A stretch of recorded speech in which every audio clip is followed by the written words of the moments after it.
Après de longs mois de chantier et d'attente, la salle Rabelais de Courrières a été inaugurée samedi 16 octobre.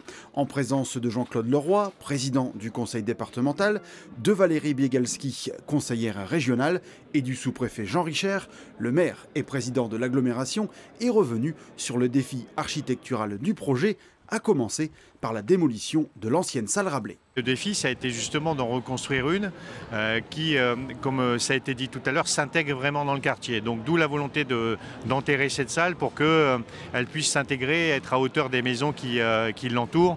Donc ça, c'est ce défi qui a été réalisé. Et puis un deuxième défi, c'est que c'est jamais facile aujourd'hui pour une ville comme Courrières de se lancer dans des projets de cette envergure. Et donc il nous a fallu un peu de temps, mais ravi de voir qu'aujourd'hui, cette salle a pu se construire et surtout être financée.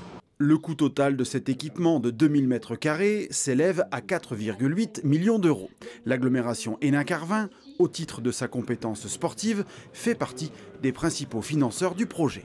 C'était une volonté des élus de l'agglomération de participer à l'investissement quand une ville se lançait dans un projet de construction de piscine ou de salle de sport. Et donc cette salle a été accompagnée à presque hauteur de 1 million d'euros. Mais on a dépensé sur l'agglomération 8 millions d'euros pour permettre aux communes d'investir et de construire des équipements sportifs. Il y a quelques semaines, le club de basket local inaugurait sportivement les installations. 4 vestiaires, un plateau sportif polyvalent, un bar digne de ce nom, une salle pour les partenaires, 200 places assises. Tout a été pensé pour le bien-être des utilisateurs. Ça leur crée un cadre